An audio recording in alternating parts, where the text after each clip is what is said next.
Good afternoon and welcome once again to Independence Sage. It's been 3 weeks, our longest ever break, and apologies for that. And we're going to have another meeting next week. But today, we all know that, we know from government statistics that well over 2 million people suffer from long COVID.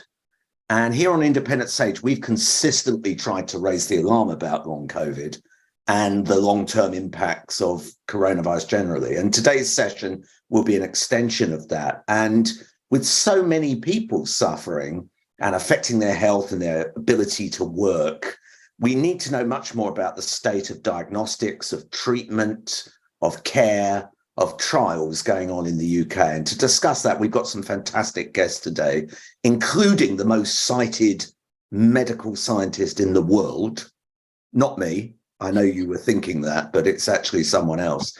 And two of them did a pre-recording with us. And this session is going to be led by our own experts, Dr. Binita Kane and Professor Trish Greenhalgh. But before we get to the main segment, we will have the numbers segment. And I'm inviting Dr. Duncan Robertson, our Duke of Hazard, to present the latest data. Thank you very much. So I suppose the sort of story for today, apart from the numbers themselves, is the ending or at least pausing of two quite significant data sources. The first one being the ONS COVID infection survey, which is paused, which tells us how many people would test positive for COVID, and also related to this week's session, asks questions about how many people have long COVID symptoms. So that's a bit disappointing. And also COG UK, the genomics consortium, is also retiring. So they're issues going forward in terms of the data.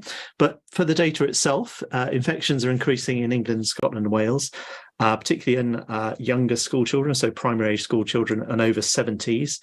Hospital admissions are thankfully peaking.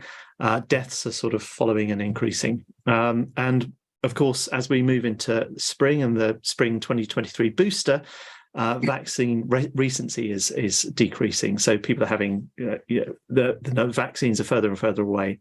And finally, we'll just talk about the latest COVID data that's been reported, which is a couple of months old, but the next and potentially final data source is coming out on 30th of March. But in terms of those data changes, the first one is the COVID-19 infection survey has been paused. So today's data is the last that we'll have for that. Now, I think it's quite important to say that the people who are participants may be asked for data in the future. So I think it's signalled to be a pause, but who knows what that will be. So certainly the last regular data is coming out this week. And also COVID-19 Genomics Consortium, this is for the sequencing. So this is where all the data sources are collated. That's also being retired.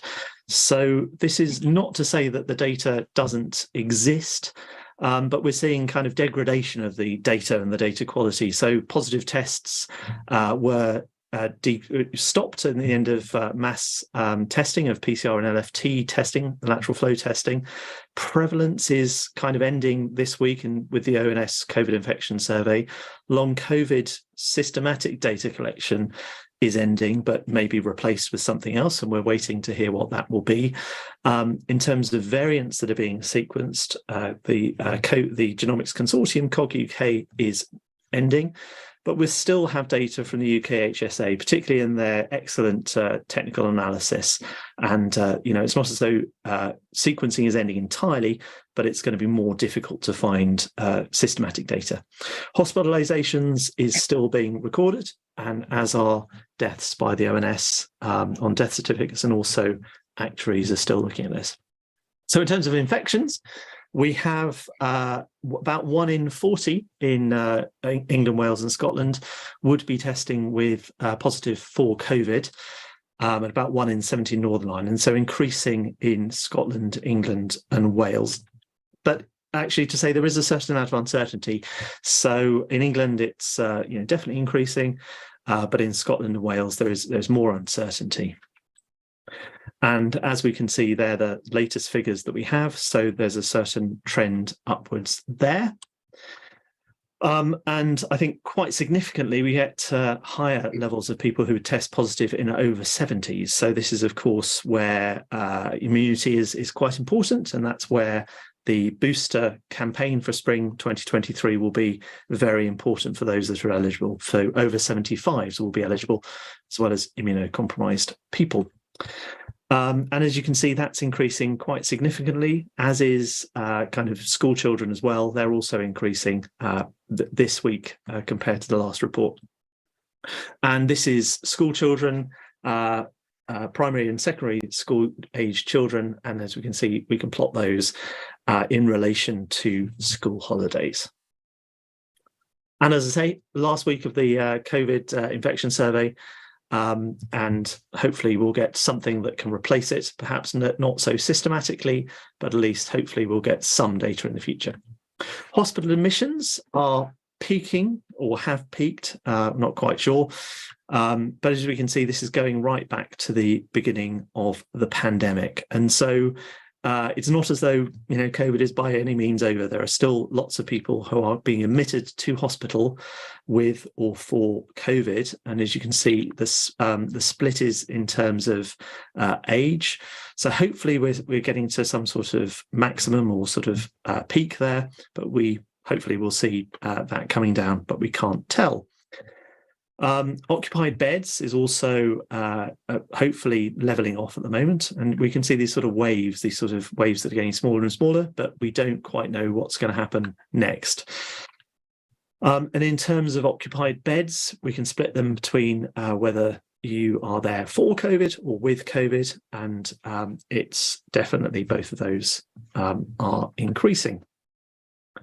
And one thing that hopefully is relatively good news is that we have relatively no mechanically ventilated beds, but still, over 100 people, coming up to 200 people are in mechanically ventilated beds in England, which is too many. And the other thing is, we can sort of look at COVID and compare it to flu. And I think this is an interesting chart from the UK HSA, who are really looking at the hospital admission rate for flu, for influenza, which is that light blue line at the bottom.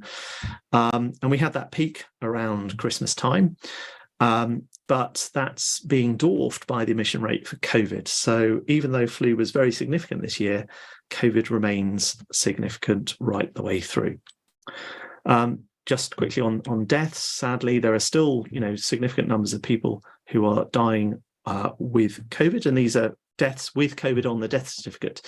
So this is obviously a significant number over time.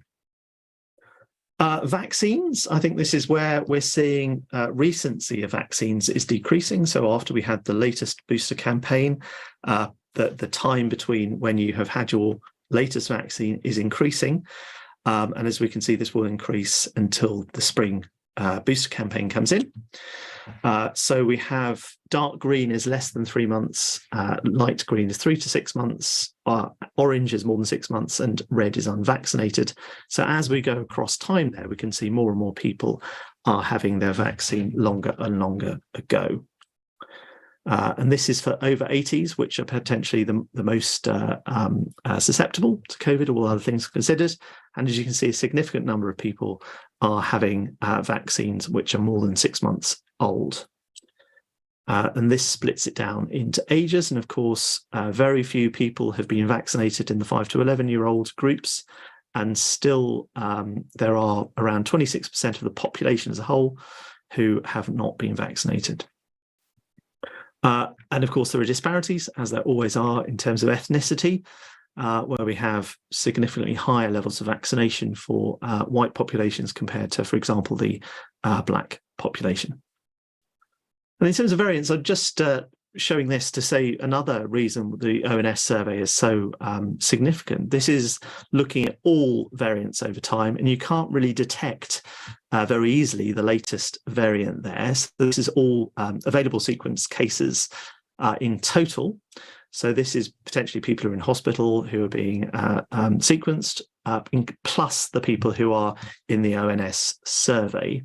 But I think the value of the ONS survey, apart from looking at how many people are infected, tells you what they're infected with. And as we can see, the COVID infection survey shows perhaps the latest variant XBB 1.9.1, and that's that light, that sort of, well, I don't know what you call it, colour, but in that bottom right-hand corner, you can see the latest wave coming up from that variant.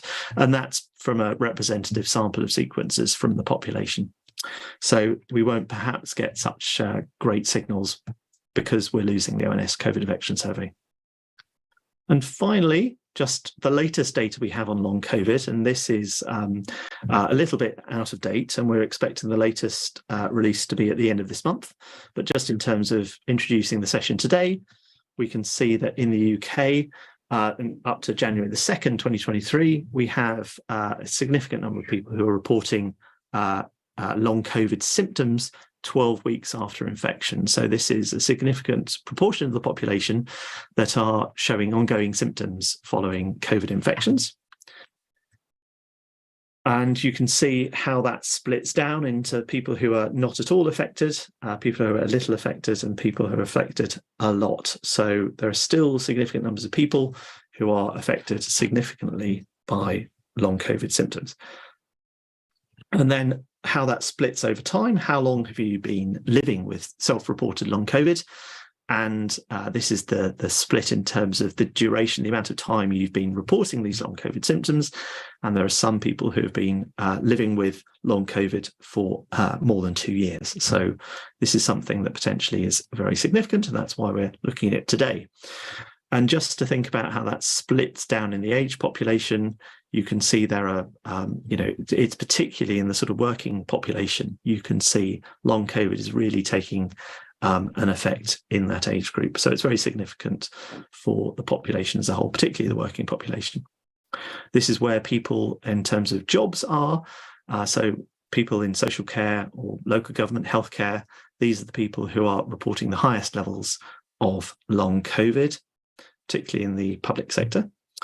And as we always see, there's the split of deprivation. So 4% are reporting long COVID in the UK, and for the most deprived population, and around half, just over half of those, 2.3% in the least deprived fifth of the population. So disparities everywhere. So in terms of today, we are seeing the ONS survey is paused. The COG UK consortium is retired, but the final ONS survey, infections are increasing in England, Scotland and Wales in children and the over 70s. Hospital admissions are peaking, deaths are increasing, and we're seeing the population is becoming longer and longer from its latest vaccination. And the next long COVID data report will be on the 30th of March. So I'll now pass back. Thank you very much. Duncan, that was absolutely brilliant and very concise. And just to let people know that all our data experts tend to put out Twitter threads about what they've done subsequently. And I think the data also goes on to the Independent Sage website. So if there's things that you want to follow up on, I think a lot of the data that Duncan presented will be there. I'm going to hand straight over to Dr. Binita Kane to lead this fascinating session on long COVID. Binita. Thank you, Anthony. NHS England recently published its planning guidance for 2023 and 24, and that sets out the national must-do asks of hospital trusts and integrated care systems. Now, the target to increase the number of patients referred to post-COVID services that are seen within 6 weeks of their referral has been scrapped. And although NHS England says long COVID is not being deprioritised, it has caused concern amongst UK clinicians and patient groups about the future direction of long COVID care. The UK still very much has a therapy-led approach with little in the way of advanced diagnostics or treatments for long COVID, and this doesn't look to change anytime soon. To discuss this with myself and Trish today are three fantastic guests. Two of them are from the United States. They were unable to join us live, but have kindly agreed to a pre-record, which we'll go to in just a moment. And then we'll have a discussion with our third guest Luke Munford, who's a senior lecturer in health economics at the University of Manchester, who's joining us live. So we'll go over to the pre-record just now. Thank you. I'm delighted to welcome Dr. Eric Topol, founder and director of the Scripps Research Translational Institute and executive vice president of the Scripps Research Institute. He's published over 1,200 peer-reviewed research articles and is one of the 10 most cited physicians in medicine. Absolute honor to have you with us, Eric. And also joining us is Julia Moore-Vogel, who's the program director at Scripps Research, who's been very open about her own long COVID journey. Dr. Topol, you have recently co-written a comprehensive review of the current literature on long COVID. And thank you so much for the work that's gone into that. I mean, it means an awful lot to the long COVID community. Can you give us a brief overview about what we know about the mechanisms underlying long COVID? Well, thanks, Binita. It's great to be with you. And let me just say also, having Julia on board with me, along with Hannah Davis and Lisa McCorkle, to review the incredible body of literature on long COVID. It was a lot of work, and as you can imagine, it was difficult to get through, even though it was an invited review. It went through some tough peer reviews. It took a year, and of course, we're constant updating with all these different revisions. Anyway, we learned a lot. Obviously, Hannah, Lisa, and Julia, who you'll hear from, have long COVID. And so that added a very important perspective besides the review of all the literature. The main thing I think that you could summarize is we're long on mechanisms and short on treatments.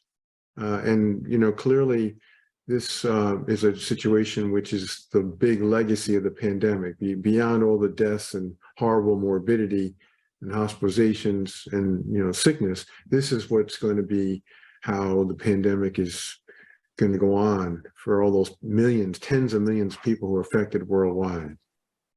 And at the moment in the UK, there's very much a sort of focus on therapy-led treatment, and there's not many treatments, as in drug therapies, being offered.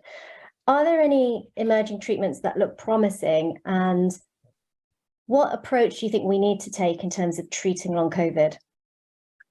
Well, that first, I guess the last point, Binita, that you asked is perhaps the one that's particularly apropos, because there isn't a treatment that's for all the different components. So like one that I'm enamored about for the postural orthostatic tachycardia syndrome, POTS, and the autonomic nervous dysfunction is a device that can be put behind the ear, potentially, you know, non-invasive, and stimulate the vagal nerve. And it has had at least some limited success so far. And I'd like to see that tested, you know, at much more rigorously in large numbers of people to get the readout on that. But that's just an example specifically of going after one part, which is the autonomic nervous system. And then, you know, there's so many other components, and we've seen everything from, you know, the pacing to the most high tech of hyperbaric oxygen chamber, which is not exactly widely available at every corner of our geography. So, you know, there's so many things in between. We had a list in the review of the candidate treatments. The worst part is that we haven't done large trials to validate any of them. So everything right now is just out there as potential. And it's really unfortunate that we don't have something that you could say really helps people, specifically with these symptoms. That's what I think. To try to come up with one treatment that's going to take care of all the different components, that probably is unrealistic. I think that's the frustration from the community is that, you know, some people have been sick for 3 years now, and there are all these treatments that anecdotally help people, but we're not seeing them in trials, and we're not seeing them translate into clinical practice, which is really difficult.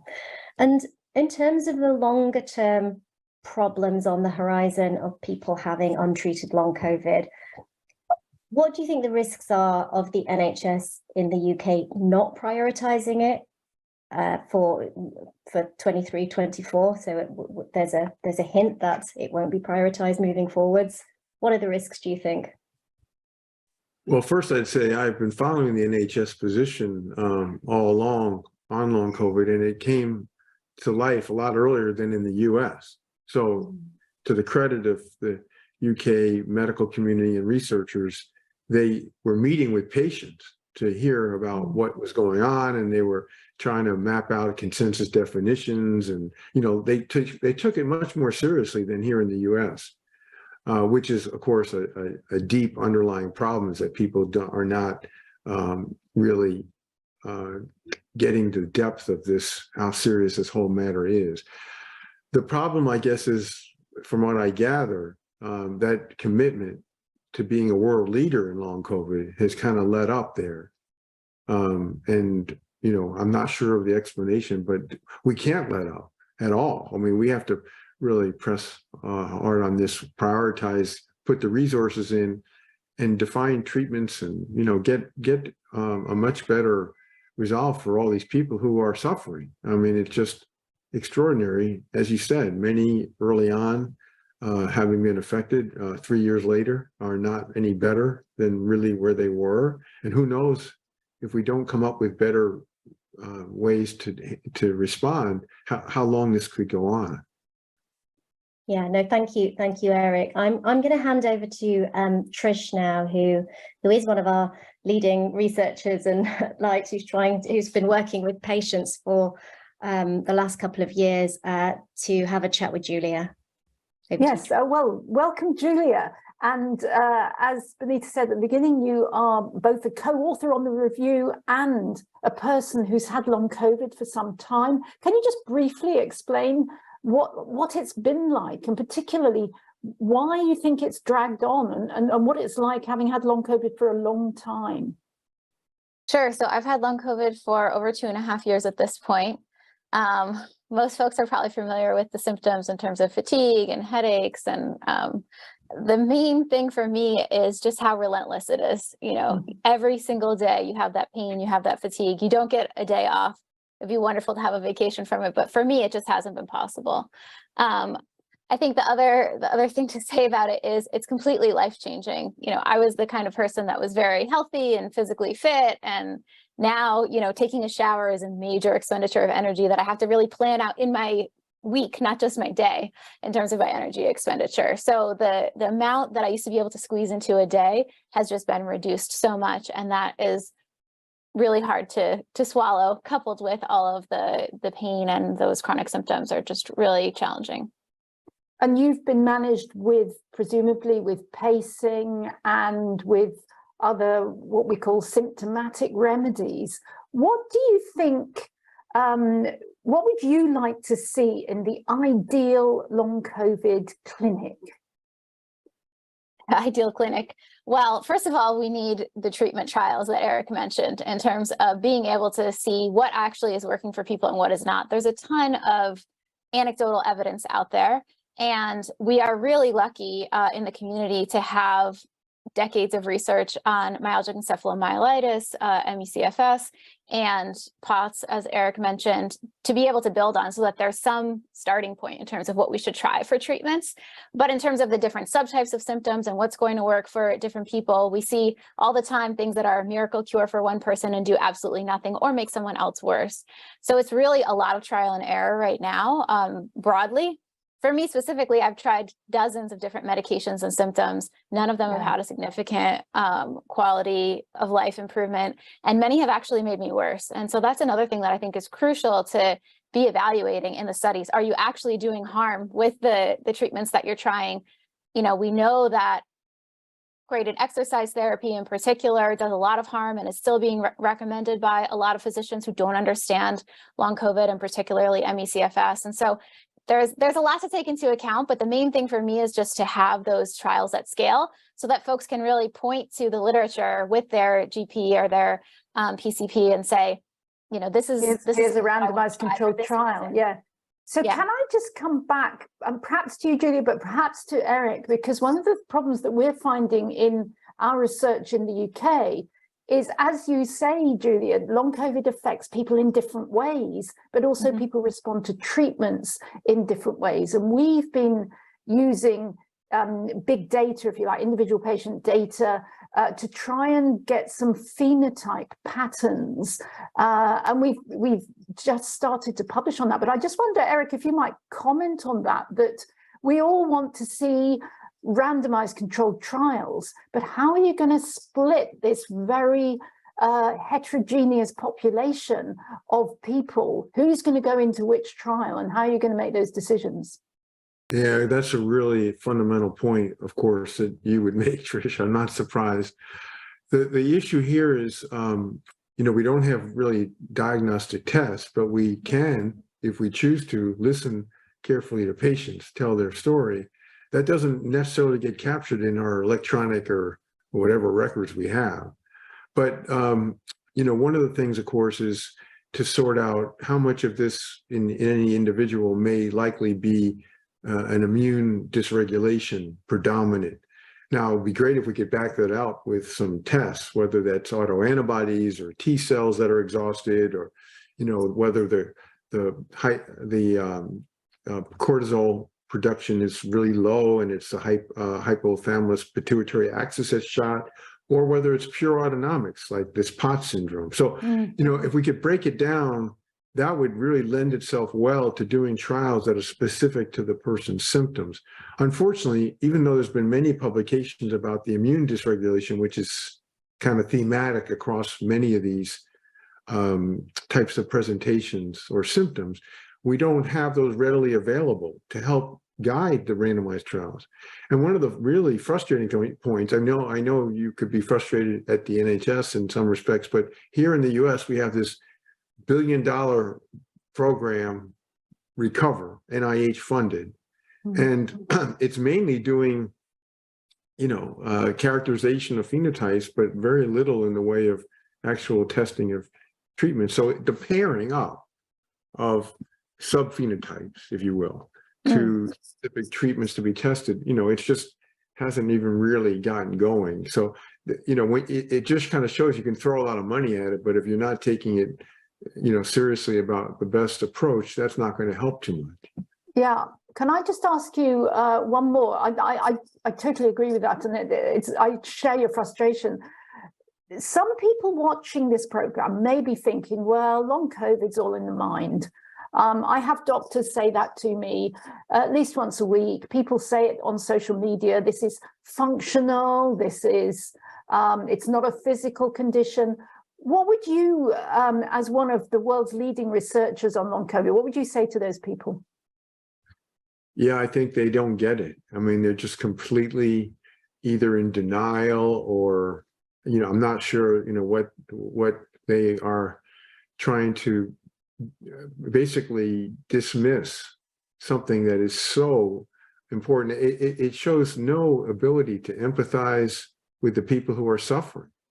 And to be able to, there was this, I'm sure you saw it, this recent proposed model of this kind of biopsychosocial, and, it was absurd. Unfortunately, Kiko Iwasaki and Petrino, came back with a better model, which is, this is not a functional psychiatric illness. Yes, there are psychologic sequelae of suffering. Yeah, and, fortunately, some people do get better. But, so many others are left in a horrible state. So, I think it's really unfortunate. I first learned about long COVID through Julia's experience because I knew her before she got sick. And then I started, of course, so many people and patients of mine presented with long COVID. And also, I mentioned, if we as physicians don't think about COVID in every patient we see for potentially explaining some of their current symptoms, then we're ignoring this possibility as well. So this has to be taken ultra seriously, and it's dismaying. It's kind of part of the disinformation and misinformation world we live in, Trish, where these people are just attributing this to something that's hallucinated or made up or whatever. It's so exasperating. There is a lot of evidence that's summarized in our review about the physiological components of the disease, things like microclots that you can literally see, in microscopic images, that it's absolutely not psychosomatic. The other piece I just wanted to comment on related to this is building on decades and decades of dismissing disorders that are similar to this, like chronic fatigue syndrome and others. And so I don't know what it is about the diseases that make people want to dismiss it. It is endlessly frustrating to me because for some reason, you know, when we have the idea of people dying or being on a ventilator, it's very dramatic and people want to take action and avoid getting that kind of illness. But if you have someone who is bedbound, suddenly, you know, it's laziness. It can't be that that's physiologically caused. And I don't understand why that's the case. But I think if people really deeply understood how life-changing and how devastating this illness is, they would certainly be a lot more scared of COVID in general. And they would be, you know, helping the uproar to support the clinical trials that we really need to be able to treat the folks that are suffering. You will both not know, but my daughter has long COVID. So she was 10 when she got sick and she's 12 now. And I think from what you're saying, I think in adults it's being dismissed, but in children it's even worse and really difficult to get a diagnosis and the support. And this is our future generation. I treat patients with long COVID. And I think, as Eric has said, the clinical history, the physical examination are the most important things we can do and give us many, many clues as to what's going on. Julie, I'd like to ask you, what would you like to see in terms of education for healthcare professionals? Because I think there's a huge gap at the moment, isn't there? Yeah, I absolutely agree. You know, a lot of folks themselves don't recognize that they have long COVID. They don't tie their exhaustion or headaches or whatever to a COVID infection. And so the point that Eric was making about all physicians being aware of this being a possibility, I think is really crucial to be incorporating into physician education, as well as that do no harm point about don't push people into exercise if they have long COVID. You know, try to get them connected with specialists if they need, you know, different treatments in different ways. And we provide a lot of recommended treatments in the review. And so, you know, that can be the basis for additional physician education too, to help folks understand if someone has POTS, how you can help treat them. As a final point, Julia, what do you think is a really important message to get out to the public right now?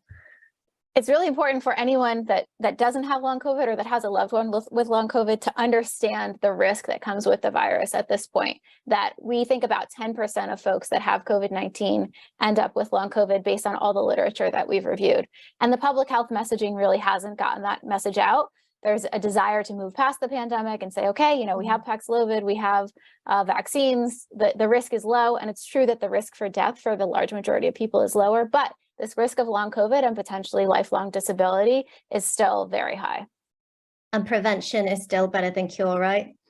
Absolutely. The only way to treat long COVID is to never get it. We have no effective treatments at this point. Thank you so much for joining us and giving up your time and joining us from the other side of the world. We really, really appreciate it.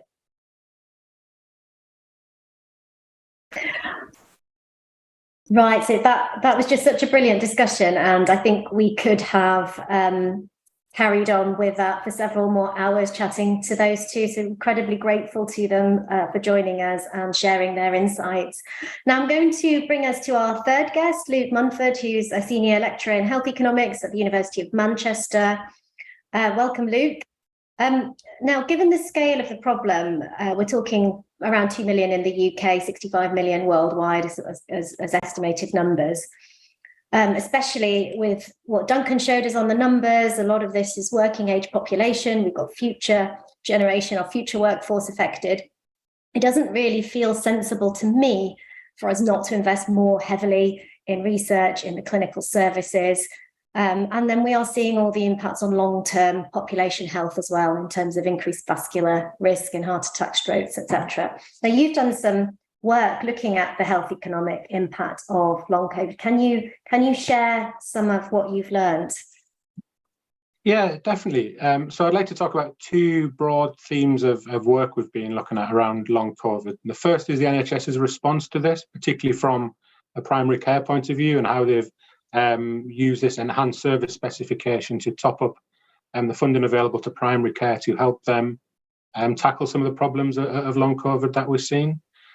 However, this specification was essentially a flat fee, so every patient registered at general practice in the UK got an additional about 37 pence to them. There was no attempt made to account for the underlying need or prevalence of long COVID in the local populations. And what we've seen is that this funding allocation has actually exacerbated some of these inequalities. So the general practices with the highest disease register of long COVID are actually getting disproportionately less money allocated to them. And these tend to be general practices that already have a very overworked workforce. So we've seen that this is really sort of exacerbating this problem. And this is coming out along the same lines as that what we've seen within the first wave, the second wave of the pandemic. Communities with predominantly disadvantaged neighbourhoods, so the most deprived communities, are getting much less money than they need compared to the most affluent communities. So we did some calculations, and people with long COVID in the most deprived quintile got about £23 allocated to them, compared to about £37 for patients living in the most affluent quintile. So you can see straight away that this is exacerbating these inequalities. But then, as you said, the second stream of work we've been doing is to try and understand what the effect of long COVID might be on the wider economy and the workforce. I think it's important to stress that long COVID is such an important condition in its own right. It's very debilitating. It's not just about people's ability to work. We need to think about people's health first. But if that then does have knock-on effects or spillover effects onto the wider economy, it means that we need to focus the way we think about this. And again, the slide Duncan showed, the occupational breakdown of long COVID, particularly long COVID that was limiting the amount of activities that people could do. There was a very strong social gradient in that. And this is having effects through basically two channels. So the first is encouraging people to leave the workforce. We've seen a lot of ONS estimates recently showing that the people who are not actively in the labour market because of long-term health conditions, it has gone up. And it's gone up much more in deprived communities situated in the north of England, rural towns, coastal towns, where we've seen these big economic and health inequalities in the past. So people are either leaving the workforce or they're staying in the workforce but not being as productive as they would like to be because of the conditions that they have, the fatigue and the headaches that Julia mentioned. And again, it's the people in the type of jobs who can't basically switch off for an hour. So you've seen sort of hospitality, factory type of work. You either have to take a full day off or go in and not be as productive as you like. So again, these same social gradients are coming out in the way that the pandemic is affecting the wider outcomes. And we think this is a real cause of concern. There's very strong correlation between hotspots and long COVID prevalence and the proportion of people economically inactive due to long-term health. And we assume that long COVID is a big driving factor in this, and we're trying to work through that now and make sure that is the case. Thank you, Luke. I mean, that is just so stark what you've said. I think we have some knowledge that these inequalities are there, but the fact that you've measured it and demonstrated it in those terms is, when you hear it, really upsetting. Actually, I'm going to bring Trish in as a GP. What are your thoughts on what you've just heard, Trish? Yeah, I mean, nothing really surprises me. One of the things I've been doing as a GP researcher has been sitting in on the multidisciplinary team meetings that have been held in long COVID hospital clinics. And the more I do that, the more convinced I am personally that long COVID is a condition that should be managed at least partly and probably mostly in primary care, because it affects so many aspects of a person's whole self, but also their lives and their family and all that kind of thing. And of course, the family doctor and their team is well placed to deal with that. But we all know that GPs are absolutely kind of squeezed with all sorts of other things that have been handed their way. So, Luke, you've told us at the moment that the current models and incentives are not quite working. Have you managed to sort of distill out an idea for a model that might work? Yeah, so the traditional formula allocation of the Cahill formula or derivatives of the Cahill formula did have a needs weighting aspect to it.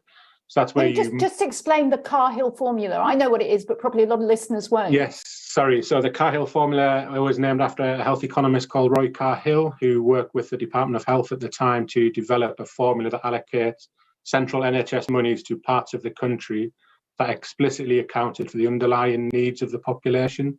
So it's a sort of deprivation payment is what we call it. Included things like deprivation, disease prevalence, age structures, the socioeconomic profiles of the population.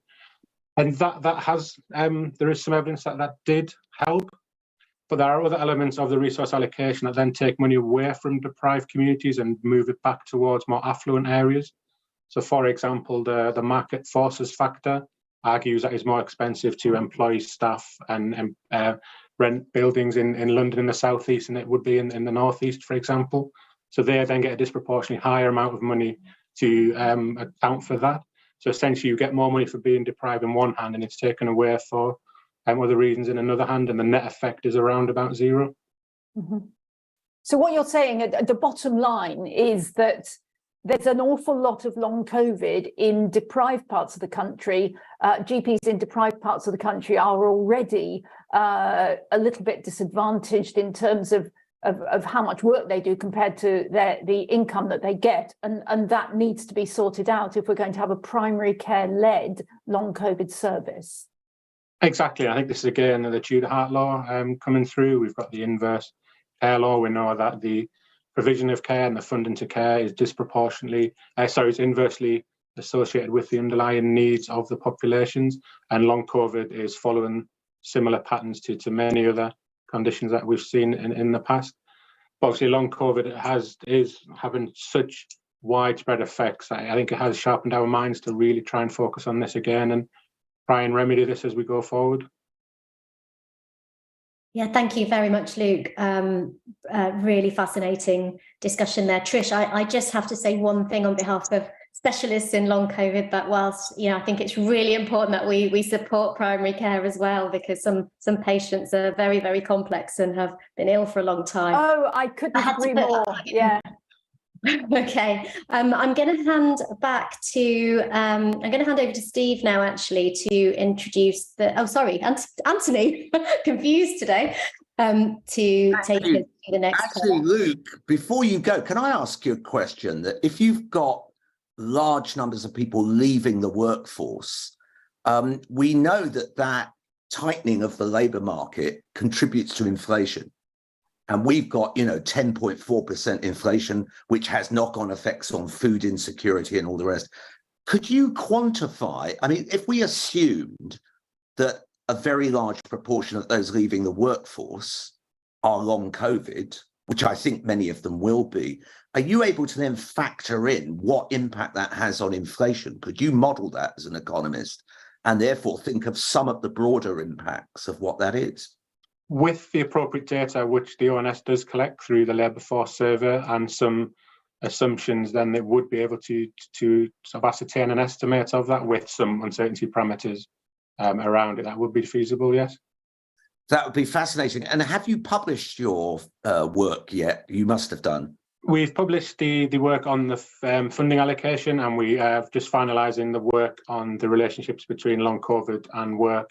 We've done mostly area level analysis, but we are now working with the Health and Safety Executive with individual level data to make sure we're not have problems of ecological fallacy. So we're just checking a few of the modelling assumptions and if the pictures are consistent. Thank you so much. That's really interesting and important work, and we'll get you back on sometime to tell us about your further analyses. I'm going to move on because we've got about 3 or 4 really interesting questions about long COVID. And I'm going to go to Cindy Tran, who I think is a doctor, and she's going to ask us a question. Cindy, welcome. Hi, thank you so much for inviting me, allowing me to ask my question. I'm a physician from the United States.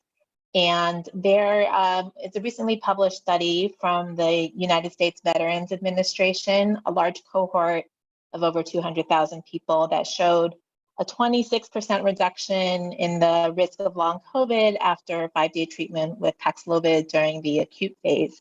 It's gotten, I feel like, a fair bit of attention in the US, where Paxlovid is more readily available, but still difficult to get. And I'm really curious as to how physicians from other countries outside the US are viewing this data and what the discussion is around access to Paxlovid, because my understanding is that it's much more difficult to obtain in countries outside of the US. Thank you. Cindy, can I just ask, was this a big trial or was it a kind of cohort study where you... It was a cohort study with chart review, so not randomized. And I understand that Yale is now doing a randomized controlled trial, but for patients who are already diagnosed with long COVID. Very interesting. Thanks, Cindy. Who would like to take that up? Would that be Binita, Steve? Who's good on Paxlovid? Gosh. Steve, no? Oh, I think Binita, are you going first? Binita. No? Oh, me. Okay, great. Well, thanks, Cindy. I think this is a really interesting thing. And I think it sort of goes back to what we heard from the discussion on the pre-record as well, actually, because I think whether or not treating with an antiviral would prevent something like long COVID probably depends on what's triggering the long COVID in the first place. And we've heard there's multiple etiologies, but I think you probably have to think about the principle that the more severe, and we know this, that more severe COVID generally tends to increase your risk of long COVID. It's not exclusive, but if you're limiting the amount of viral replication in somebody who's taking that drug, then I suppose you must say on balance that the chances of you establishing maybe the sort of immunological reaction or the persistent infection that may be underlying certain types of long COVID is lesser. And I think, we can only speculate at this time as to exactly what's underlying the perceived benefit in that cohort trial. And I think that the trials will be really, really important. I do think, though, there's a difference to treating people that already have long COVID with Paxlovid compared to people sort of before they develop it. And I think that, again, goes back to what Trish was saying about identifying the right patient cohorts. And I think you also have to be really careful because we are limited now in the numbers of therapies that we have available in terms of using antivirals. It's a dangerous game to treat too many people with a single antiviral drug with such a variable virus. So I think we're going to have to be really careful about that. I'd love to see combination drug trials, but I'd love to see the right cohorts treated with Paxlovid as well. But hopefully it's going to bring hope to some people. Anyone else want to comment on that? But Binita. I'm happy just to add, in terms of your question about access, Cindy, it feels very much still under lock and key, very difficult to access. In this country, antivirals are available, but to only very specific groups, of which people with long COVID are not one, which feels very unfair to many who are suffering and getting repeated infections. So there just seems to be a reluctance. There was a huge enthusiasm for throwing lots of drugs at acute COVID, but for repeat infections and for long COVID, the enthusiasm just isn't there, unfortunately. And there's been a lot of campaigning and lobbying to try and change that, but not been successful so far. Thanks. Well, the need for trials is obviously Danny. Yeah. Can I just quickly endorse that stratification question that's been mentioned a few times already, that there's only a point in using Paxlovid or any other antivirals in people where you're confident that they've got some persistent virus reservoir on board. We kind of feel that might be the case for some people with long COVID. We haven't a clue who they are, how many they are, or how to spot them. So if we kind of chuck those into the same RCT, all the people who do have that and all the people who don't have that, we're going to get very grey answers rather than black and white answers, and very unsatisfying data. So just, yes, let's do it, but let's do it right. Yeah, very good point. And of course, these trials shouldn't take that long. I mean, we're talking about maybe 18 months or something if it was well organized and planned, and it depends on sample size and effect size and all the rest of it. But this is not beyond the capability of our health systems to organize this. So Cindy, thank you very much. That's a really excellent question and got us going. I'm going to actually move on to one to be read out, which is a linked issue, which I've got an interest in. It's from Douglas Kell. He says, my question, to what extent do the committee agree that there is a central role for microclots, he calls them fibrinoid microclots, in explaining much of the symptoms and cause of this disease? I asked within the context of established successes of anticoagulants and clotbusters such as nattokinase, serrapeptase, lumbrokinase, and the extreme length of time it's taking for RCTs.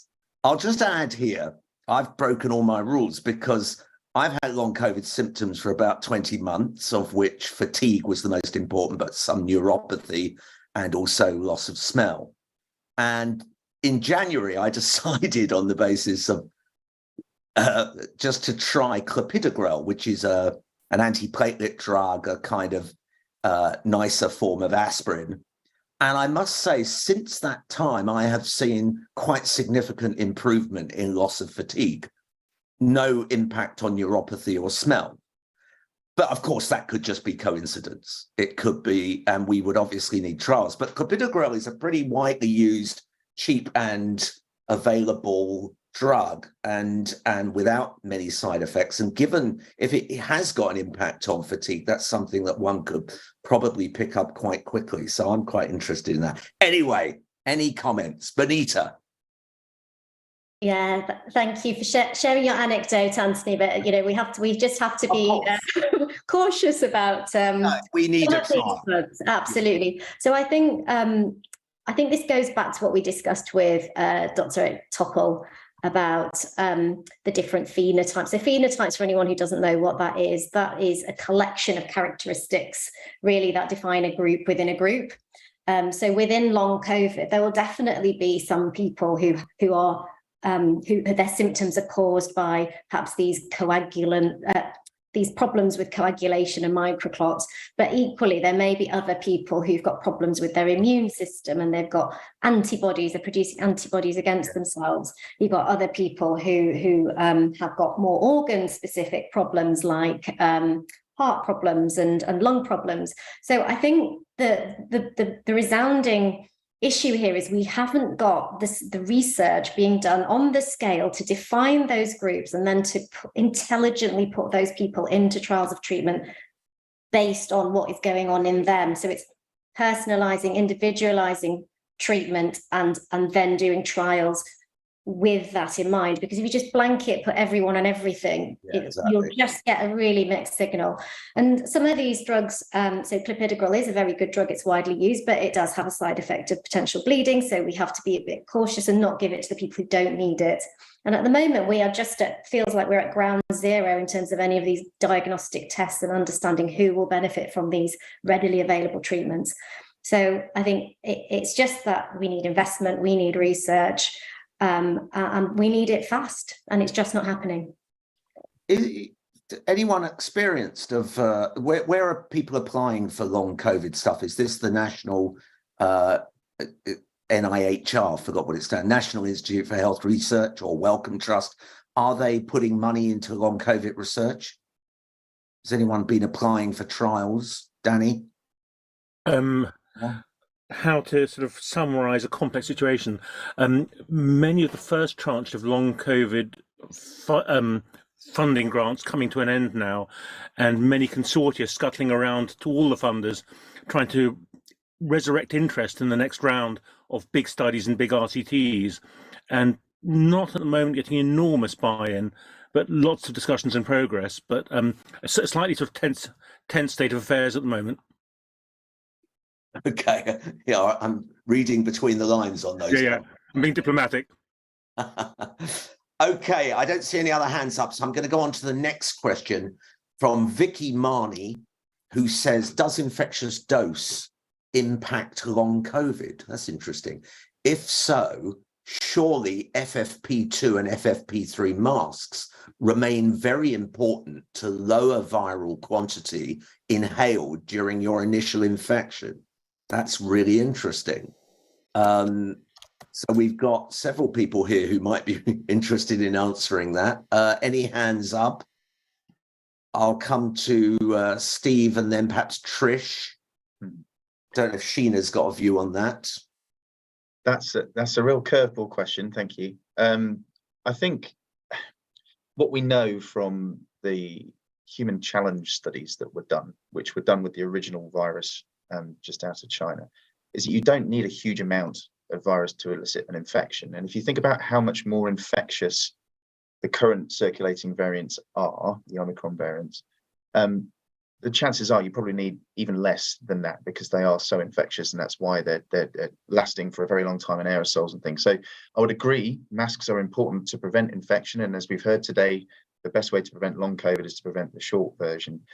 I'm not sure about whether it will be attributable mainly to that infectious dose. It's more about the outcome of disease course, which is linked to the virulence of the virus, your own innate and adaptive immune systems, which is defined by your genetics, and of course your environment, whether you're taking medicines or you have any other underlying conditions or your age or things like that. So it's very hard to pin that down. If you were to do it experimentally in an animal model, yes, you would probably see a correlation, but I think with something as complicated as long COVID, I think that's going to be really hard to tease out. Aris, you're a molecular virologist. Do you think dose is important here, or not particularly? It's really hard to say. I mean, I think, you know, dose of particles inhaled probably correlates with a chance of catching COVID. Yeah. But if you've caught COVID, the dose was quite possibly sufficient to give you a probability of that then becoming long COVID. I don't think there's any sort of concrete evidence that inhaling a larger amount of viral particles or a lower amount and also then becoming infected has a significant difference on disease outcome. Because once you're infected, it's exploding anyway. It replicates inside you. Once you've caught enough to get an infection, then the virus amplifies in the body. Okay, well, Sheena. So I think if you think about the other side of that equation, the other side of that equation is, you know, you only takes one virus particle to cause an infection, but the better your protection is against that infection once that virus is in, the less severe your symptoms are likely to be. So there's just been a massive systematic review looking at the impacts of vaccination on the incidence of long COVID. And they've assayed hundreds of thousands of people now by doing that, and it's a 43% reduction in the incidence of long COVID. So, which journal is that in, or where was that published? It's JAMA International Medicine or something like that. Yeah, JAMA. That's the Journal of the American Medical Association, and is that just come out recently? I think so, or else it's like a preprint ahead of publication. I'll check that up. Thank you.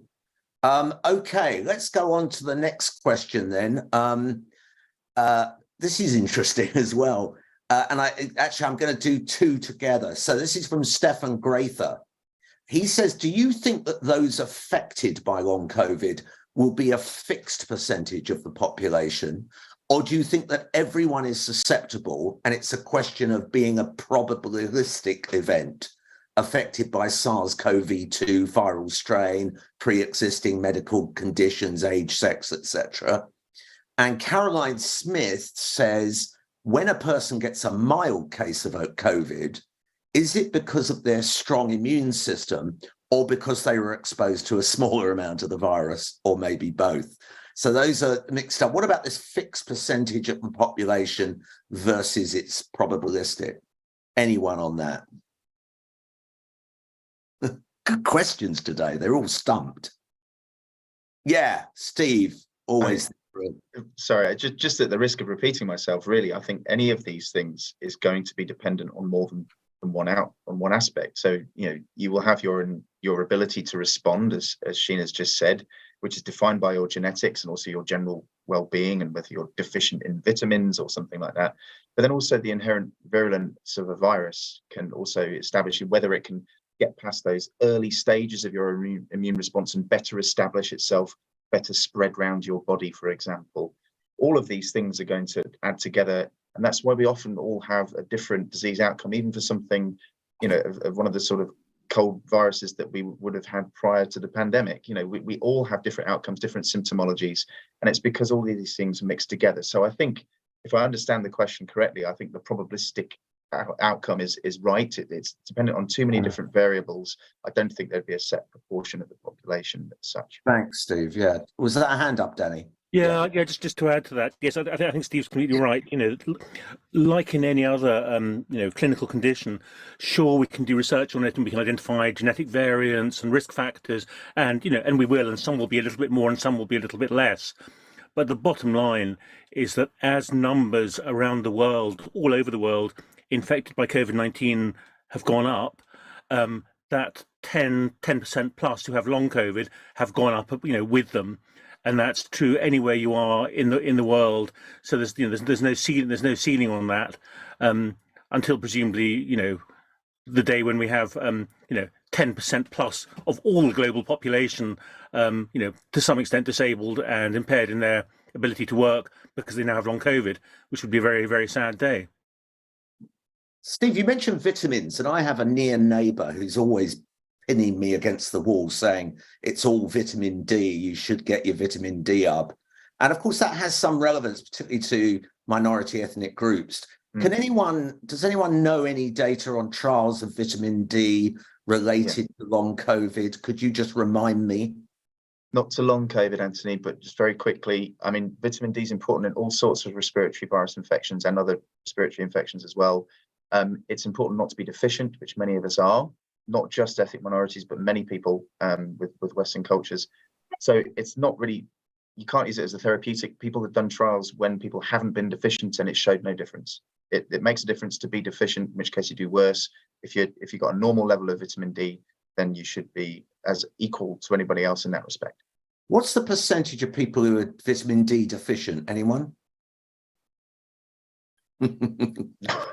Probably most of the UK and winter. Helen, yes, our GP, she'll know. They did a study in Scotland, and I think it came up with about 70% of the Scots were vitamin D deficient at that time, maybe slightly more, but it was very, very high. Of course, not many of those had clear symptoms that you could relate to that vitamin D deficiency, and you then get into a very knotty problem of what counts as normal and who defines what's normal, because clearly we've been living with not very much sunlight for quite a long time in this actually, particularly in Scotland. But yes, the current advice is that actually most of us need to be taking vitamin D supplements through the winter to have a normal level of vitamin D at that time. Oh gosh, didn't know that. Right. Anthony, I just got to jump in because our wonderful support team need to leave 3 minutes ago. So unfortunately, we need to end the session. Yeah. No, I'm about to. Don't worry. I was about to say we've slightly overrun, but it's been such a fantastic session. Thanks to Binita and Trish for organising it. I thought that answered so many interesting questions. I had a letter in the week from I better not give his name. He said, I love Independence Sage, but I want to pick you up on something that you said, that's me, last time that was entirely false, which was that when Johnny Depp joined Jeff Beck, I called it a disaster. And he said he listened to the record and he's an expert on guitars and he thought it was fantastic. So I want to take that back. Johnny, if you're listening, I'm sorry about that. There's no need for a court case. I humbly apologize. Thank you very much. We're going to be back next week. So, and we'll have another great session and have a great week. And thank you for listening. Bye. Bye, everyone. Cheers, everyone.